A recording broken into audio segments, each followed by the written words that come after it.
Assalamualaikum warahmatullahi wabarakatuh. Alhamdulillahilladzi arsala rasulahu bil huda wa dinil haqq liyudhhirahu 'alad dini kullihi walau karihal musyrikun. Asyhadu an la ilaha illallah wahdahu la syarika lah wa asyhadu anna Muhammadan 'abduhu wa rasuluhu alladzi la nabiyya ba'dahu. Allahumma salli wa sallim wa barik ala sayyidina Muhammadin wa ala alihi wa sahbihi ajma'in, amma ba'du. Fa ya ikhwatal mu'minin rahimani Allah wa iyyakum, inni usikum wa nafsi bi taqwallah. Faqad fazal muttaqun wa'lamu anna Allah subhanahu wa ta'ala yaqul wa tazawwadu fa inna khairaz zadit taqwa.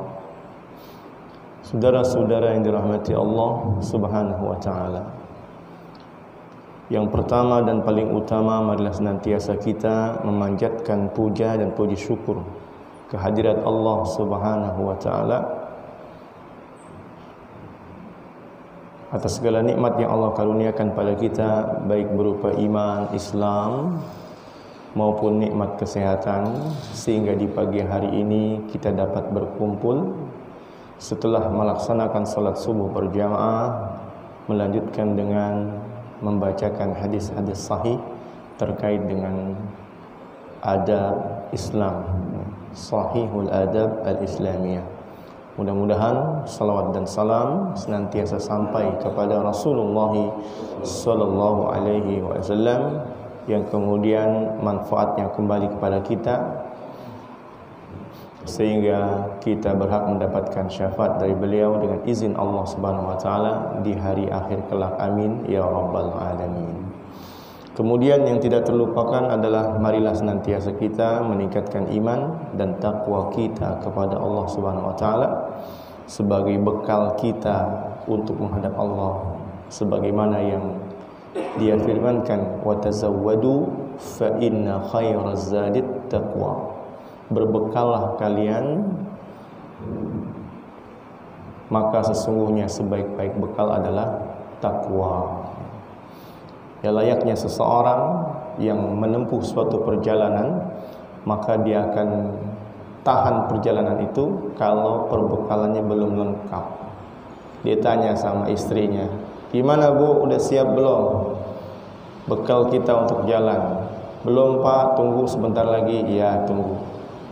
Tidak akan pergi berjalan sebelum perbekalannya lengkap. Sebagian orang dia memperhatikan pakaian. Dia tidak akan berangkat ke sebuah event, ya, sebuah acara kalau berpakaiannya belum lengkap.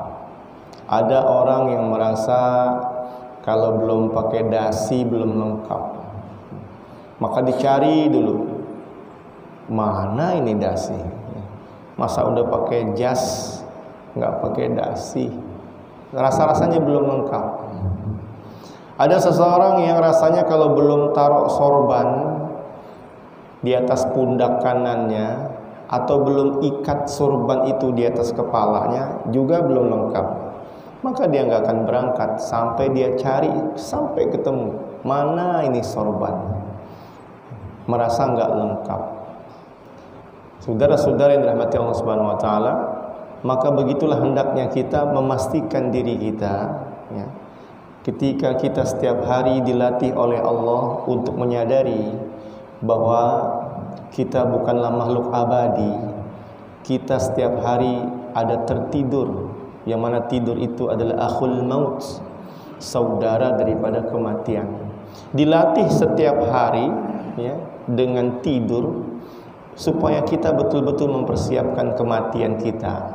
Tidur dalam jangka waktu yang lama, tidak 8 jam, tetapi tidur dengan pengertian ditahan ruhnya di alam barzakh, ya, menunggu sampai dengan hari qiyamus saah, terjadinya hari kiamat. Maka bekal yang paling baik adalah takwa, dan pastikan jangan pergi, ya, menuju alam akhirat kecuali takwanya sudah sempurna kepada Allah Subhanahu wa taala. Dan di antara hadis yang keluar dari Rasulullah SAW adalah Addabani Rabbi fa ahsana ta'dibi. Tuhanku mendidik adab kepadaku. Addabani Rabbi. Tuhanku mengajarkan tata cara yang baik dalam melakukan sesuatu kebaikan. Fa ahsana ta'dibi. Maka begitu bagusnya, ya, indah dan baiknya pengajaran adab dari Tuhanku, sehingga pantas beliau mengatakan bahwa inni bu'itsu liutammima makarimal akhlak. Sungguh aku diutus untuk menyempurnakan akhlak yang mulia. Atau dalam hadis yang lain, bu'itsu mualliman, aku diutus sebagai soko guru yang mengajarkan tata cara yang baik dalam melakukan kebaikan-kebaikan. Jadi saudara-saudara, kebaikan pun harus dilakukan dengan tata cara yang baik. Baiklah, kalau begitu sekarang kita masuk kepada adab yang kelima yang dibahas dalam kitab ini, yaitu adabul libas, adab-adab berpakaian. Hadis yang pertama diambil judul ad-du'a'u inda lubsil jadidi, berdoa ketika memakai pakaian baru. Rawat Tirmizi, telah meriwayatkan At-Tirmizi, wa qala, dan dia berkata, hasanun gharibun sahihun. Hadis ini statusnya hasan, gharib atau sahih. An Abi Sa'idin, dari Abu Sa'id Al-Khudri radhiyallahu anhu, qala, dia berkata, kana Rasulullah sallallahu alaihi wasallam idza istajadda sauban. Dahulu Rasulullah itu apabila mengenakan pakaian baru, ya. Tentu kita semua juga akan mengalami atau sudah pernah mengalami memakai pakaian baru. Barunya itu baik karena diperbaharui, dirombak, dipermak, ya, diwantek zaman dulu itu, warna yang sudah pudar dikuatkan kembali, ya. Atau memang baju itu baju yang baru dibeli, ya, belum pernah dipakai. Idza stajadda sauban, Nabi juga pernah memakai pakaian baru. Sammahu bismihi imamatan aw qamisan aw ridaan, ya. Dia sebutkan pakaian yang dipakai Nabi itu baik itu sorban, imamah, ya. Nabi pakai imamah baru, ya. Imamah itu adalah kain yang diikatkan di kepala, namanya imamah. Sorban, ya. Au qamisan, atau kemeja, qamisan, ya. Kemeja itu kain yang sudah berjahit yang dipakai untuk menutup badan bagian atas. Qamisan sampai ke dengkul lah, kira-kira itu.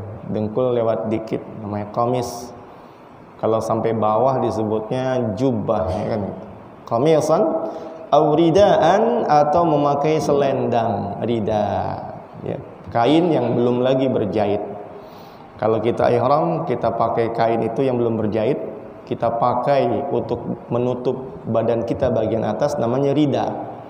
Kalau kain yang dipakai untuk menutup bagian bawah tubuh, namanya izar, sarung, ya, ridaan. Yaqulu, Nabi ketika memakai semua pakaian itu, ya, maka Nabi bersabda dalam bentuk doa, Allahumma lakal hamdu anta kasautanihi. Ya Allah, segala puji bagimu, ya. Anta kasautanihi, engkaulah yang memakaikan aku pakaian ini. Kasautanihi, engkaulah yang memakaikannya.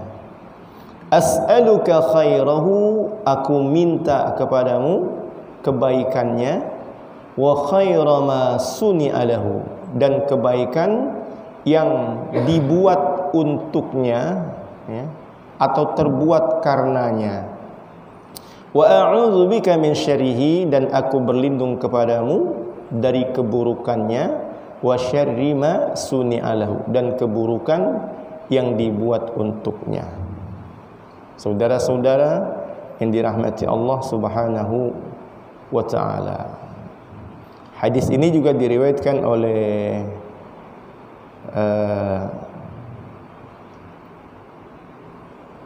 Abu Dawud. Hadis ini juga diriwayatkan oleh Abu Dawud. Jadi bukan hanya At-Tirmidzi, tetapi juga diriwayatkan oleh Al-Imam Abu Dawud. Baiklah saudara-saudara yang dirahmati Allah Subhanahu wa taala. Dalam hadis ini rupa-rupanya pakaian, ya, yang seringkali seseorang itu mendapatkan pujian setelah memakainya karena bertambah cantik rupawan orang ketika dia memakai baju, ya. Maka yang pertama yang mesti ada dalam dirinya adalah sikap syukur kepada Allah, ya, dengan senantiasa memanggil kepadanya. Jadi terlihat bahwa Nabi adalah orang yang abdan syakura, hamba yang banyak sekali syukurnya kepada Allah Subhanahu wa taala. Maka ketika memakai baju baru, yang terucap dalam lisannya adalah Allahumma, ya Allah. Jadi yang dipanggil selalu Allah, Allah, Allah. Jadi kalau beliau menasehati umatnya supaya senantiasa basah bibirnya itu dengan berzikir kepada Allah Subhanahu wa taala, maka basahnya bibir itu dengan zikir bisa terlaksana. Salah satunya adalah dengan senantiasa memanggil Allah dalam setiap nikmat yang dia rasakan. Jadi ketika pakai baju baru, panggil Allahumma, ya Allah, lakal hamdu, bagimu segala puji. Kalimat bagimu segala puji berarti mengembalikan sesuatu kepada yang paling berhak menerimanya, ya.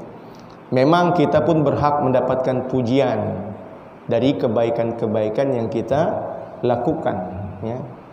Tetapi segeralah kembalikan pujian itu kepada Allah Subhanahu wa taala, pemilik yang sebenarnya. Karena terkait dengan pujian, ya, Nabi juga memberikan peringatan kepada umatnya. Kadang-kadang enggak semua pujian itu memberikan manfaat kepada yang dipuji, tetapi kadang-kadang malah bisa membahayakan orang yang dipuji. Nabi mengingatkan sahabat yang memuji kawannya di depannya. Kata Nabi, "Hei, kamu sudah membinasakan dirinya." Di kadang-kadang pujian itu membuat seseorang menjadi celaka. Di antara pujian yang mencelakan orang juga adalah karena pakaian yang bagus. Coba lihat betapa banyak perempuan-perempuan yang jatuh dalam kebinasaan karena dia ingin mendapatkan pujian dari baju yang dikenakan. Dan gak sedikit laki-laki juga sama. Dia menjadi orang yang sombong karena baju yang dikenakannya. Karena sadar ataupun tidak sadar, pakaian memberi pengaruh kepada rasa di dalam hati. Maka untuk mengendalikan rasa itu, seseorang harus berzikir kepada Allah ketika mengenakannya. Pertama, panggil nama Allah, Allahumma, karena Allah adalah obat. Sedangkan nama selain Allah bisa jadi itu penyakit. Ala bi zikrillahi tatmainnul qulub. Ketahuilah, dengan menyebut nama Allah, maka hati pun menjadi tentram dan tenang. Allahumma lakal hamdu anta kasautanihi. Mengembalikan sesuatu kebaikan kepada Allah. Ya Allah, engkaulah yang memakaikannya kepadaku. Baju yang bagus ini kelihatannya dipakaikan oleh atasan ketika naik pangkat. Baju yang bagus ini kelihatannya dipakaikan oleh pasangan hidup, suami atau istri, ketika memberi hadiah. Baju yang bagus ini kelihatannya dipakaikan oleh ayah dan ibu atau anak tetapi pada hakikatnya semua itu dipakaikan oleh Allah Subhanahu wa taala. Allahumma lakal hamdu anta kasautanihi. Ya Allah, segala puji adalah milikmu, engkaulah yang telah memakaikannya kepadaku. Saudara-saudara yang dirahmati Allah Subhanahu wa taala. Kalimat ini biasa dan sering ya, untuk melatih keimanan, menghindari tipuan dunia ya, selalu memandang tidak hanya dengan basar tetapi dengan basirah ya. Ada orang makan, ketika makan itu orang lihat hidangan dibawa oleh pelayan, tetapi yang terucap dalam mulutnya Allahumma barik lana fima razaqtana misalnya. Ya Allah, berikan keberkahan pada makanan yang engkau karuniakan. Jadi dengan basar, pandangan mata, makanan itu datang dari orang. Tetapi dengan basirah, makanan itu tidak akan bisa datang kecuali didatangkan oleh Allah Subhanahu wa taala. Dengan basar, dengan pandangan mata, baju ini juga kita peroleh dari orang yang berbeda-beda, dengan cara yang berbeda-beda juga, dengan beli ataupun dengan mendapatkan hadiah dan sebagainya. Tetapi basirah enggak boleh tertipu bahwa sampainya baju ini melekat pada tubuh kita, ini tidak lepas dari perbuatan Allah yang kasautanihi, engkaulah yang memakaikannya kepadaku. Itulah adab orang beriman. Kata Nabi, al khairu kulluhu biyadihi wasyarru laisa ilaihi. Kebaikan itu ada di tangannya dan keburukan tidak boleh dinisbatkan kepadanya.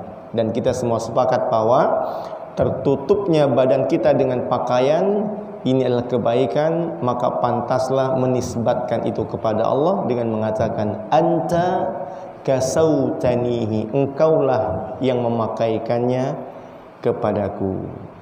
Selanjutnya kita mendapatkan satu buah informasi bahwa memang setiap benda itu punya manfaat, punya mudarat, punya kebaikan, punya juga keburukan, baik langsung ataupun tidak langsung. Maka yang diminta oleh Nabi, as'aluka khairahu wa khaira ma suni'a lahu. Aku minta kepadamu kebaikannya ya. Kita sama-sama tahu baju itu punya kebaikan yang berbeda-beda, tergantung bahannya juga. Kalau bahannya itu terbuat dari apa misalnya sutra, katanya itu bisa mengobati penyakit kayak gatal-gatal begitu. Kain yang berbahan sutra itu mengobati penyakit gatal-gatal gitu. Jadi punya kebaikan. Kemudian kain yang terbuat dari wool, dari wool ya, dia mendatangkan kehangatan kan gitu. Dengan bahan yang berbeda, kain itu mendatangkan kesejukan, rasa yang lebih dingin, tetapi enggak sedikit. Ada kain yang kalau dipakai itu rasanya panas, bahkan bisa membuat kulit menjadi gatal-gatal ketika memakainya. Dan ada yang lebih daripada itu, bukan hanya fisik, tapi psikis. Ya, kira-kira kalau pakaiannya warna oranye gimana, Pak? Punya kesan baik atau punya kesan buruk? Tergantung, Pak ya. Kalau pakaian itu pakaian nutup seluruh tubuh, pasukan oranye sedikitlah menurun gengsinya, karena dianggap itu pekerjaan yang levelnya bawah, cuma bersih-bersih lingkungan. Tetapi masih kalah dengan rompi yang warna oranye. Apa kesan rompi oranye kalau dipakaikan seseorang? Koruptor ya. Orang yang ketahuan korupsi disebut koruptor. Kalau nggak ketahuan belum disebut. Kalau pakai oranye ketahuan, disebutnya koruptor. Jadi punya kesan ya. Bahkan saudara-saudara ya, orang yang badannya kurus ya, kalau pakai baju loreng badannya kurus, bukan tentara juga, tapi pakaian baju tentara, pakai baju loreng, beda rasa-rasanya itu ya. Sepertinya itu wibawa ketentaraan itu langsung melekat pada dirinya, menjadilah dia seorang yang gagah. Nah, Jadi kebaikan baju itu ada, ya. Langsung ataupun tidak langsung. Yang langsung tadi tergantung daripada bahan kebaikan. Ada yang tidak langsung memberi rasa tertentu ketika dia dipakaikan. Saudara-saudara yang dirahmati Allah Subhanahu wa taala, maka yang pertama diminta adalah kebaikan secara langsung daripada baju tersebut. As'aluka khairahu, aku minta kebaikan langsung daripada baju ini. Yang kedua adalah kebaikan yang tidak langsung, kebaikan yang muncul, ya, akibat dari dibuatnya baju tersebut, ya. Maka sama-sama orang tidur pun ada baju khususnya, ya. Ada baju tidur khusus, baju tidur. Baju ke pesta beda, baju ke kantor juga beda. Tiap-tiap baju yang dikenakan melahirkan rasa yang berbeda-beda kebaikannya. Maka minta itu dari Allah Subhanahu wa taala. As'aluka khairahu wa khaira ma suni'a lahu wa a'udzubika min syarrihi wa syarri ma suni'a lahu. Juga berlindung kepada Allah dari keburukannya dan keburukan pakaian yang terbuat karenanya, ya langsung ataupun tidak langsung. Saudara-saudara yang dirahmati Allah Subhanahu wa taala, jangan kebetulan kita pakai baju yang sama dengan baju yang dipakai oleh pencuri yang sedang lari dikejar polisi. Gimana kira-kira? Kalau polisi salah tangkap, maka orang itu pun ditangkap dengan cara yang salah. Ini kadang-kadang baju, ya, ada keburukan yang dikenakan, ya, yang kalau dia tidak berlindung dari keburukannya, maka jatuh dan sampailah keburukan itu kepada dirinya. Saudara-saudara yang dirahmati Allah Subhanahu wa taala, maka jangan lupa kalau memakai baju mengikuti sunnah Rasulullah sallallahu alaihi wasallam adalah dengan mengucapkan doa, Allahumma lakal hamdu anta kasautanihi as'aluka khairahu wa khaira ma suni'a lahu wa a'udzu bika min syarrihi wa syarri ma suni'a lahu. Dan, ya, teringat dengan kalimat baju, sebenarnya kalimatnya pakaian, bukan hanya baju, ya. Termasuk sesuatu yang dipakai untuk kepalanya. Berarti kalau pakai peci baru juga. Dan gak mesti peci yang kesannya itu religius, ya. Peci untuk sholat atau menunjukkan tingkat keagamaan seseorang. Pakai topi juga, ya. Topi apalah yang sifatnya menutup kepala, ya. Kemudian apa kain yang dipakai pada baju, sarung ataupun sendal, sepatu, kaos kaki, sarung tangan, sesuatu yang dipakai pada tubuh, maka kalau dia baru doanya adalah seperti tadi. Allahumma lakal hamdu anta kasautanihi as'aluka khairahu wa khaira ma suni'a lahu wa a'udzu bika min syarrihi wa syarri ma suni'a lahu. Yang kedua, ad-du'a inda lubsis saub. Doa ketika memakai pakaian yang bukan baru, ya sudah biasa dipakai, sudah sering dipakai, tetapi tetap seseorang itu, ya, dianjurkan untuk membaca doa ketika mau memakainya, hanya saja dengan redaksi yang berbeda. Dan dalam hadis ini akan ada fadilah, keutamaan yang disebut oleh Rasulullah sallallahu alaihi wasallam.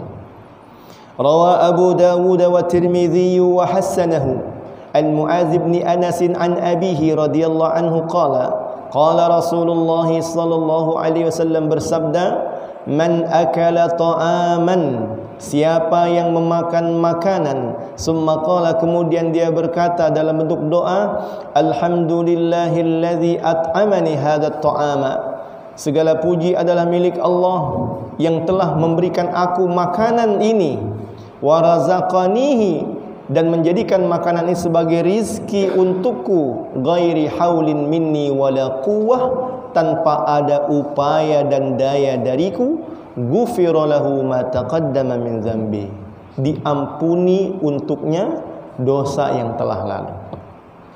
Enaknya jadi orang Islam, enaknya jadi orang beriman, enaknya jadi umat Nabi Muhammad sallallahu alaihi wa alihi wasallam, sudah dia nikmat dapat makan, dosa yang lalu pun diampuni karena dia tidak lupa berdoa dan berzikir ketika makan.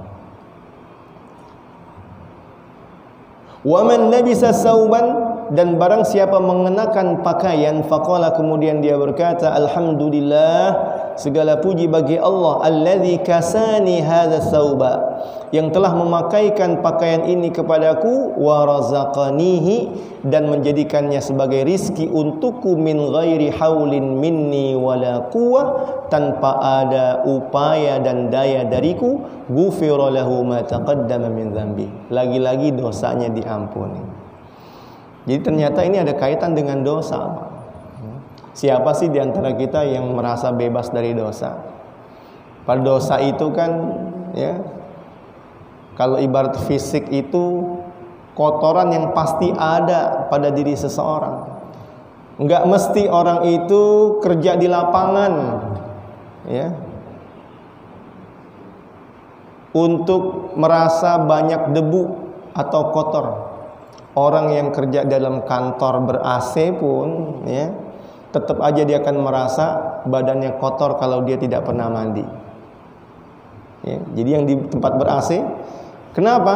Karena memang badannya senantiasa itu terbuat dari tanah dan akan mengeluarkan kotoran secara otomatis.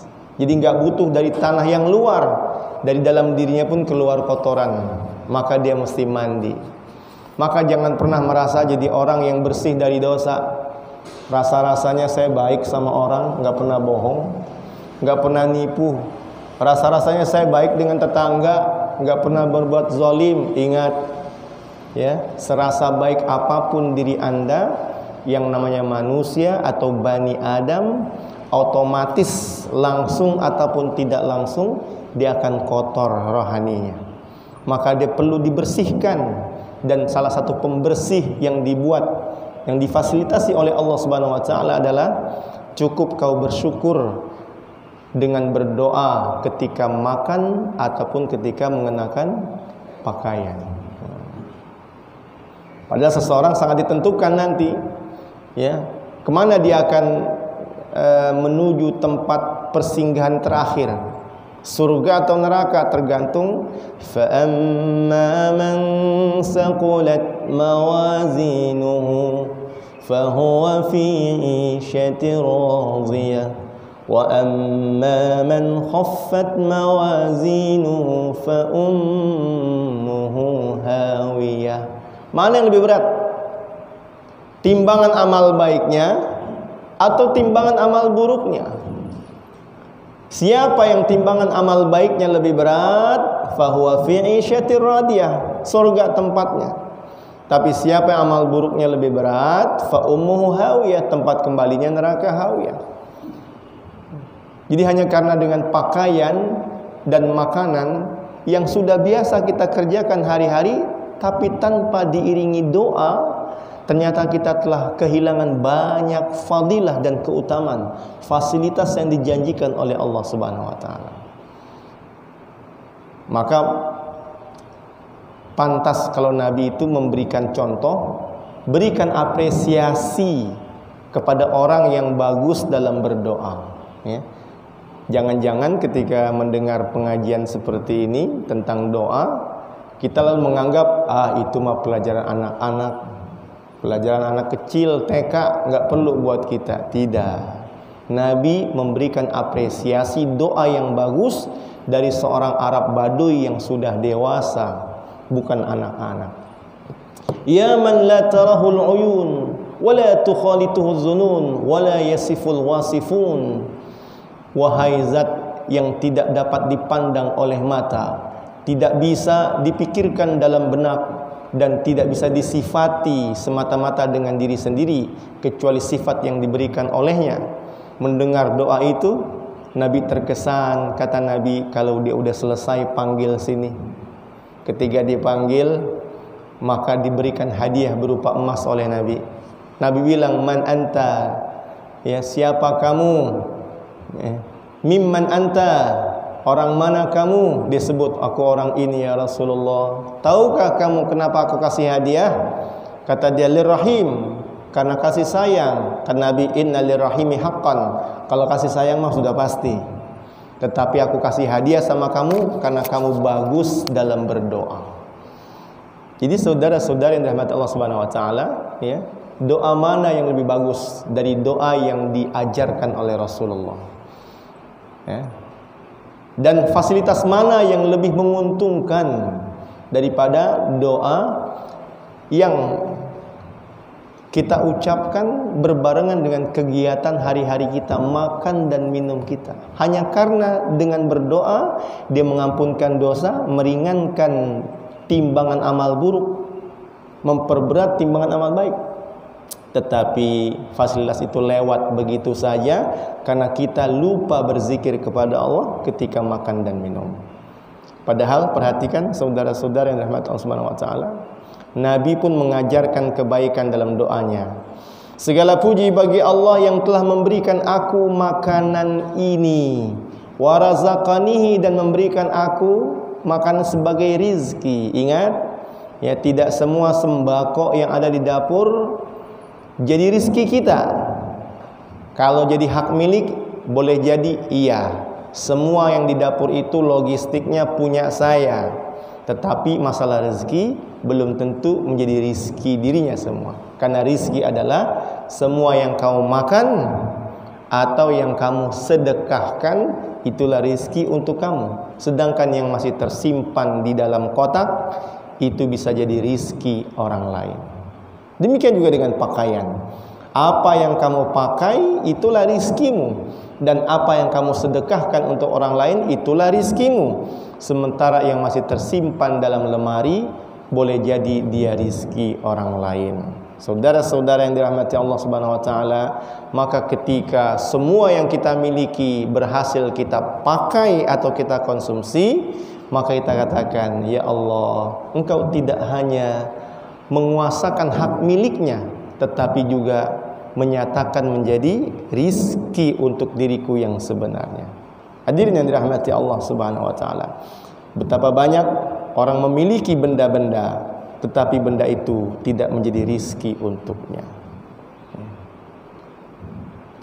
Apalagi kalau diingat-ingat kata Nabi di sini, ya, menyadari bahwa untuk satu makanan atau satu helai pakaian saja sebenarnya kita memperolehnya min ghairi haulin minni wala quwwah.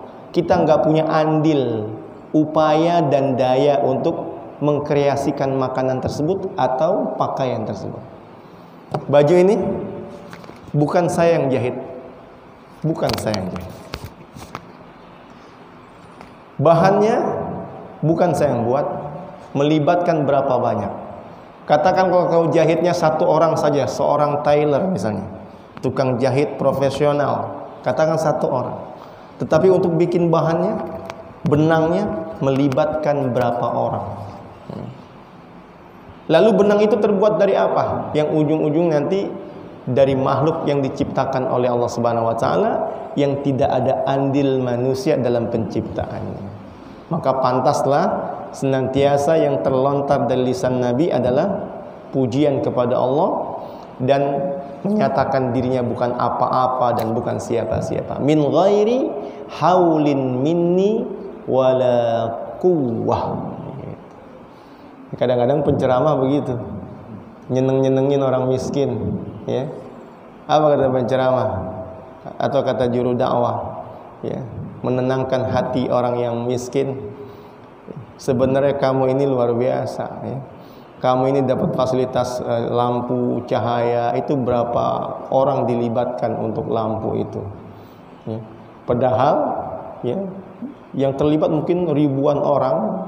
Dan kadang-kadang dipikirkan oleh satu orang yang harus menggaji kepada orang tersebut, pemilik perusahaan, ownernya. Tapi kamu bisa memakai semua fasilitas itu tanpa ada haul, tanpa ada kuah, nggak ada upaya, nggak punya daya juga, tinggal nikmati saja, ya. Kadang-kadang seseorang itu berpikir enaknya jadi si fulan dan si fulan, ya, karena dia memiliki ini dan itu. Dia nggak tahu di saat dia menikmati fasilitas yang dia nggak punya andil apa-apa, si fulan itulah berpikir keras bagaimana menggaji orang untuk membuat suatu produk yang dinikmati oleh dirinya. Saudara-saudara yang dirahmati Allah Subhanahu wa taala, maka kalimatnya sangat luar biasa, menghibur hati. Kata Nabi, min ghairi haulin minni wala quwwah. Ini makanan kadang-kadang kita enggak ketemu capeknya. Kita enggak ngerasain capeknya petani menanam padi. Kita enggak merasakan dak-dikduknya petani menunggu hasil panen. Karena musim bisa tidak berpihak kepadanya. Hama pun datang tidak ketuk pintu minta izin kepadanya. Tiba-tiba semua modal yang sudah ditanam habis begitu saja, hilang tanpa bekas. Saudara-saudara yang dirahmati Allah Subhanahu wa taala. Jadi yang pertama dan kedua, hadisnya terkait dengan doa. Yang ketiga adalah at-tayammun. Kalau pakai baju mulai dari yang kanan, ya. Nabi memakai baju mulai masukin tangan yang kanan dulu, bukan tangan kiri, bukan kepalanya dulu. Ini baju itu kalau kaos kan biasanya orang kepalanya itu masukin. Kalau ikutin adab dari Nabi, maka ada keterangan bahwa Nabi itu idza labisa qamisan bada'a bima yaminihi. Nabi kalau mengenakan pakaian maka memulai dari kanan. Pakai celana kanan dulu masuk kakinya.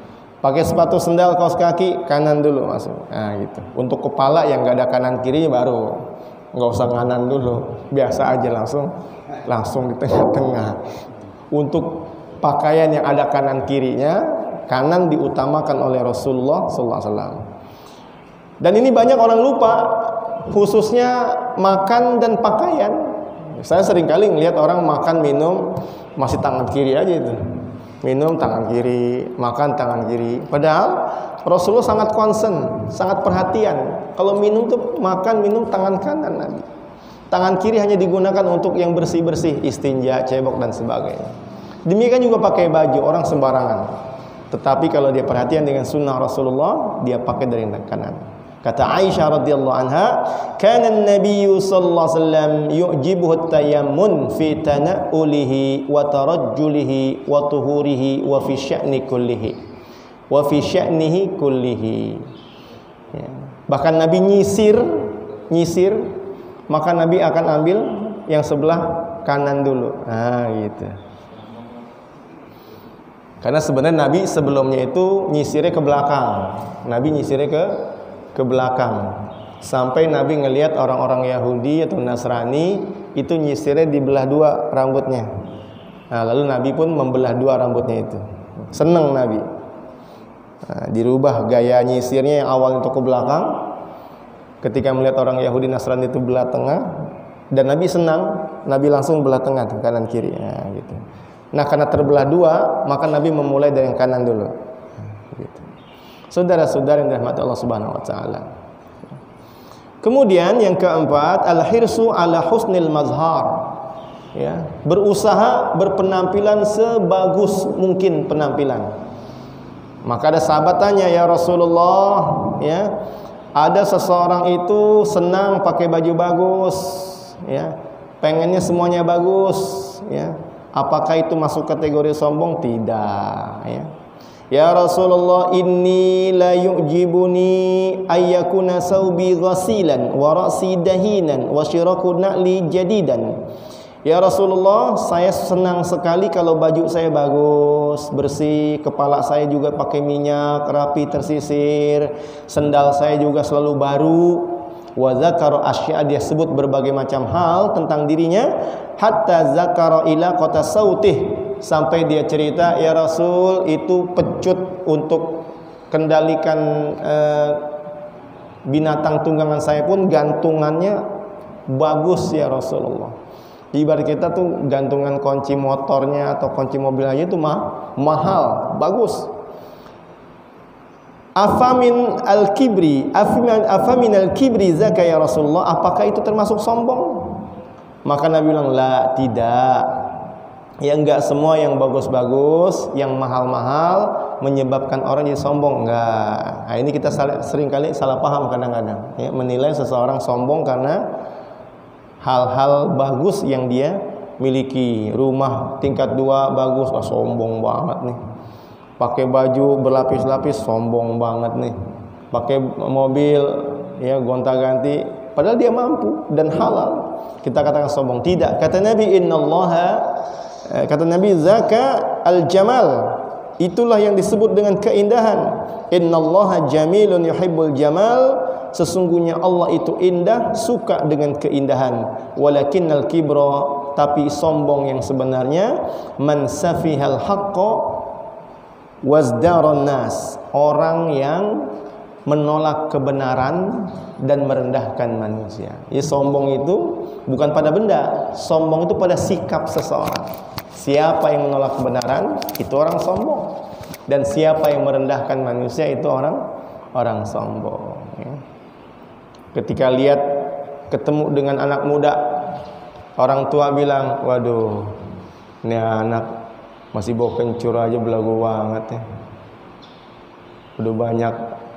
Kalau ditimbang kan kebaikannya banyakan saya lebih dulu lahir. Ah, ini sombong namanya. Ya. Tapi yang benar itu orang tua ketemu anak muda, ya Allah, ini anak muda, dosanya masih sedikit. Kalau dibandingin saya, dia belum lahir saya udah maksiat. Nah, namanya tawadu. Jadi kalau ketemu anak muda sikapnya begitu. Ya. Tetapi anak muda ketemu orang tua dibalik. Dia bilang lain lagi, ya Allah, ini orang tua, amal ibadahnya udah banyak. Belum saya lagi lahir. Saya belum lahir, dia udah sujud di atas sejadah. Nah, ini namanya tawadu. Jadi sombong itu sikap, bukan pada benda-benda. Saudara-saudara yang dirahmati Allah Subhanahu wa taala, kemudian di antara yang lain adalah adamu italati saub asfal minal ka'baini lirijal, ya. Adabnya itu kalau pakai kain sarung enggak sampai ngengser ke tanah melewati mata kakinya. Maka Abu Bakar naikin lagi kainnya, diikat kuat lagi supaya bagian bawah mata kainnya tidak melewati mata kaki. Saya akan persingkat karena sudah jam 5:30. Hadisnya enggak saya baca, langsung pada judulnya, kecuali nanti ketika ditanyakan. Yang keenam, adamu lubsi siyab ar-raqiqah wad-dayiqah. Hindari pakaian yang tipis dan sempit. Kadang-kadang pakaian ini kita fokusnya lagi-lagi kepada perempuan. Laki-laki juga ada yang senangnya pakai baju yang seperti ini, udah tembus pandang, sempit lagi, ya, membentuk kepada auratnya gitu. Kemudian yang ketujuh, istinabu tasyabbuhir rijal fi libasim bin nisa wa istinabu tasyabbuhin nisa fi libasin birijal. Laki-laki jangan pakai baju perempuan, perempuan jangan pakai baju laki-laki. Masing-masing punya model tersendiri, ya, enggak boleh bertukar. Biar seru Pak Ustadz, nanti 17 Agustus main bolanya pakai baju perempuan, pakai daster. Kalau mau seru-seruan nggak perlu pakai baju perempuan, pakai aja jubah. Baju laki-laki juga ada yang panjang, ya Pak ya. Baju laki-laki kan ada juga yang panjang. Apa itu? Ini jubah. Ya, kalau mau seru-seruan doang gitu, nggak mesti pakai baju dasternya perempuan. Kan laki-laki nggak boleh pakai baju perempuan. Sebagai perempuan nggak boleh pakai baju laki-laki. Bahkan cara berjalan, ya, gerak-gerik seseorang, laki-laki nggak boleh menyerupai gerak-gerik perempuan. Perempuan juga tidak boleh menyerupai gerak-gerik laki-laki. Terkait dengan emas dan sutra, ada keterangan bahwa emas dan sutra itu hanya dihalalkan buat perempuan. Laki-laki nggak boleh pakai cincin emas, nggak boleh pakai kalung emas. Ujian dari Allah Subhanahu wa taala. Kata Nabi, uhilla, dihalalkan keduanya itu, lin nisa, hanya untuk perempuan, wa hurrima 'ala rijal, dan diharamkan untuk laki-laki. Laki-laki boleh memiliki emas itu. Emas itu perhiasan punya saya, tetapi giliran make istrinya yang pakai, bukan dia yang pakai. Sahabat pernah terlihat pakai cincin emas, maka sama Nabi diambil, dilempar sama Nabi.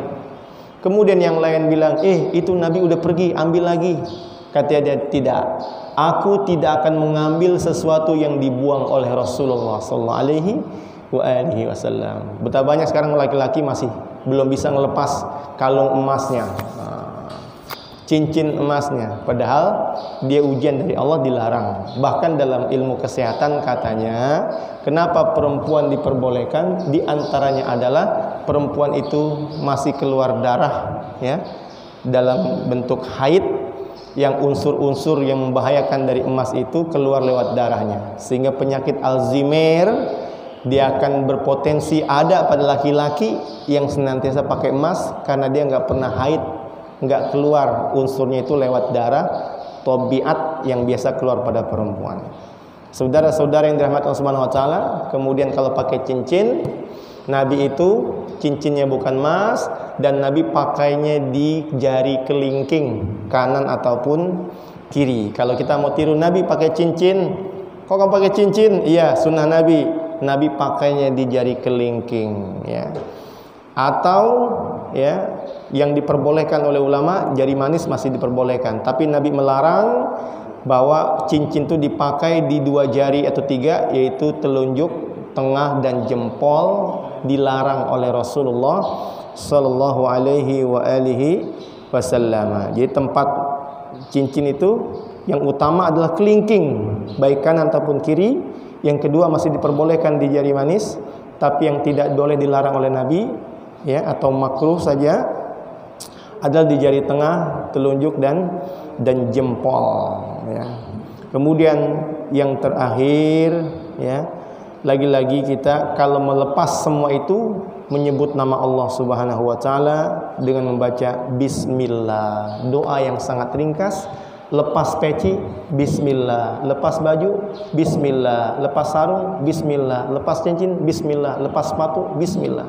Doa yang ringkas, tetapi dia memperberat amal baik dan meringankan amal buruk. Mudah-mudahan Allah berikan taufik kepada kita untuk senantiasa ingat kepadanya dengan selalu membaca doa ketika memakai ataupun melepas pakaian yang kita kenakan. Aqulu qauli hadza astaghfirullah li wa lakum wa lisairil muslimin wal muslimat wal mu'minina wal mu'minat al ahya'i minhum wal amwat bi rahmatika ya arhamar rahimin. Selanjutnya, jika ada yang ingin dipertanyakan, kami persilakan.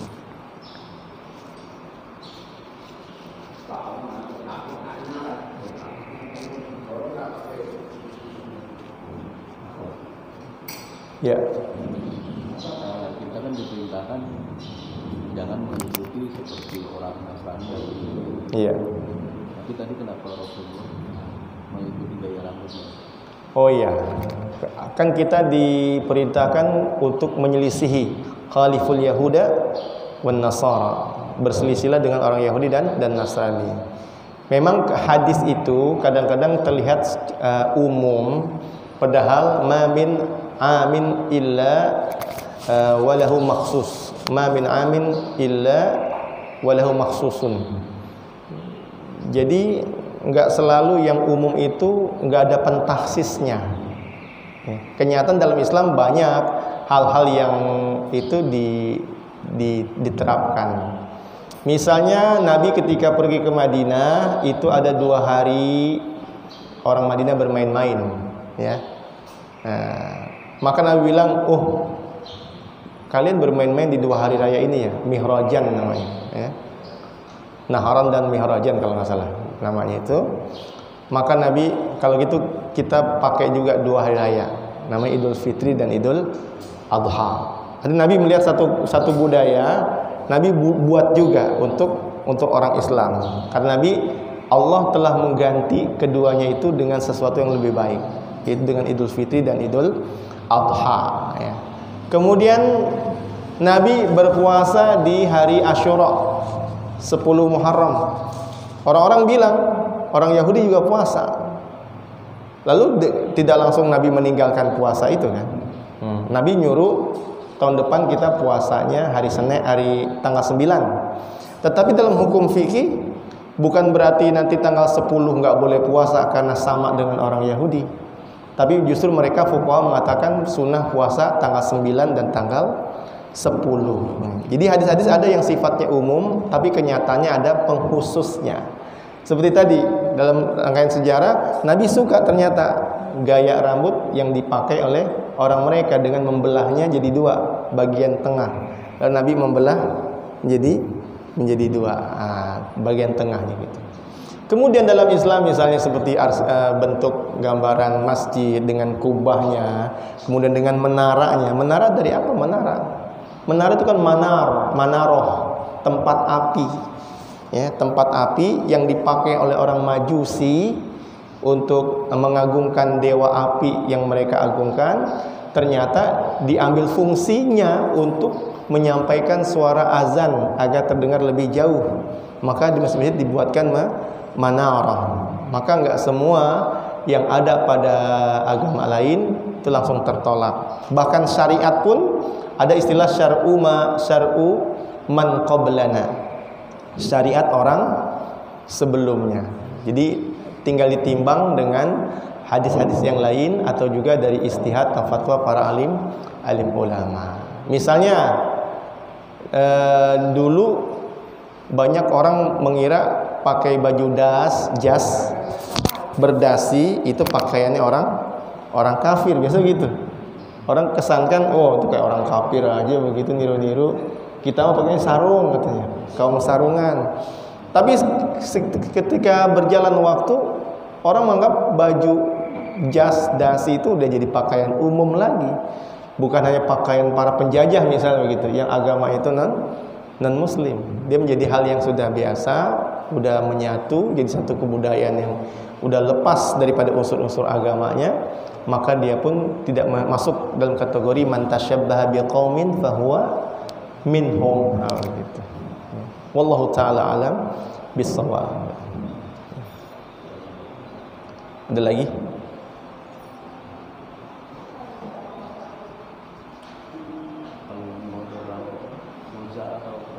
Ya, kalau nyukur rambut baru. Ini bukan nyisir ya, nyukur rambut. Ya, memang ada larangan cukuran koza itu, yaitu yang tipis di sampingnya, lalu tebal di tengahnya. Kalau ngikut dengan sunnah Nabi itu mencukur rambut sama panjang, sama rata. Ya, tidak ada tipis tebal, gitu. Tetapi lagi-lagi ini masuk kategori nanti. Setiap larangan itu levelnya ada yang pada haram, ada yang pada makruh saja. Ya, makruh. Jadi kalau kita lihat banyak orang, ternyata orang-orang juga ada yang bercukur seperti itu. Paling tidak dia jatuh hukumnya kepada makruh saja. Dilarang sama Nabi, ada khobarnya, ada beritanya, tetapi tidak ada takzir, tidak ada hukuman. Itu menunjukkan kepada kemakruhan saja. Makruh seseorang cukur rambut tebal, tipis. Karena yang paling bagus cukur rambut itu sama rata. Kalau panjang dibikin panjang semuanya, dibuat tipis-tipis semuanya. Wallahu ta'ala alam bissawab. Karena kita belajarnya adab, ya bagusnya kita mulai menerapkan adab-adab itu. Cukurlah rambut ya yang tidak tipis tebal yang sangat ekstrim seperti apa itu anak pang begitu, atau cukur-cukuran yang aneh-aneh ya. Tidaklah mencerminkan kepada adab-adab Rasulullah sallallahu alaihi wasallam. Ya, berikutnya silakan. Ya, Pak. Mengenai apa? Warna. Warna pakaian.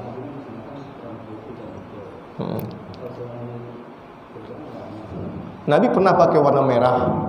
Ya. Abasa wa tawalla an ja'ahul a'ma. Itu kan ayat turun ketika Nabi berhadapan dengan tokoh Quraisy, ya.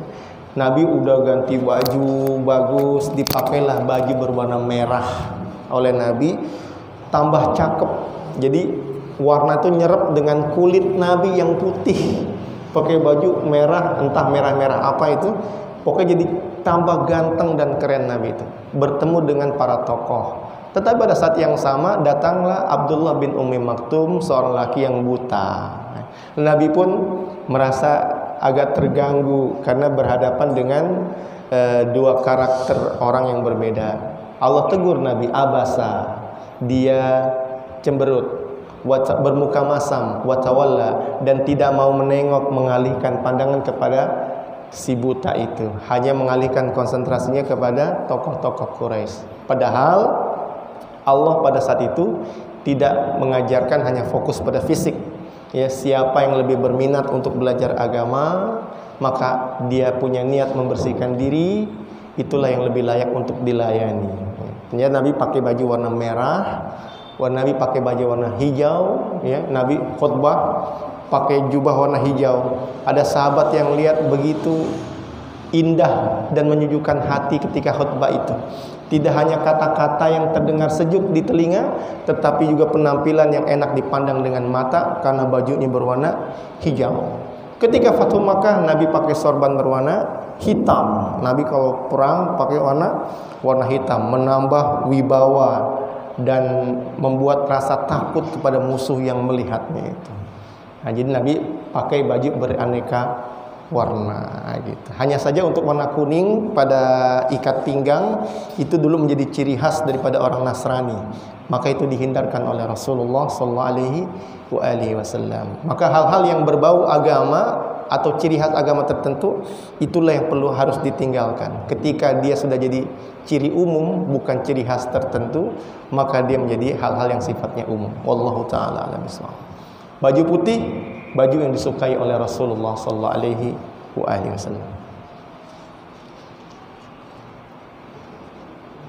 Sudah? Ya, kalau sudah saya ingin ralat jawaban saya kemarin. Saya sebut salah ibarat ketika ada bapak yang bertanya tentang apakah pusat dan lutut itu termasuk aurat dalam mazhab Syafi'i. Saya menjawabnya dengan kalimat minas surrah ila rukbah. Lalu saya setelah menjawab itu rasa-rasa ingat bukan minas surrah ila rukbah, tapi ma baina surrah war rukbah. Setelah saya cek di rumah, setelah pengajian saya bilang, iya kalimatnya bukan minas surrah ila rukbah, tapi ma baina, yang ada di antara pusat dan lututnya.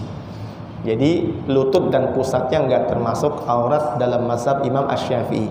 Meskipun ada salah satu imam dari ulama Syafi'iyah namanya Ar-Romli yang mengatakan lutut termasuk, tapi pusat tidak termasuk. Tetapi secara umum ulama Syafi'iyah berpendapat aurat itu laki-laki ma bainas surrati war rukbati, yang ada di antara pusat dengan lututnya. Wallahu taala a'lam bissawab. Kalau tidak ada lagi, kita akan tutup dengan doa kafaratul majlis. Subhanakallahumma bihamdika asyhadu an la ilaha illa anta astaghfiruka wa atubu ilaik. Assalamualaikum warahmatullahi wabarakatuh.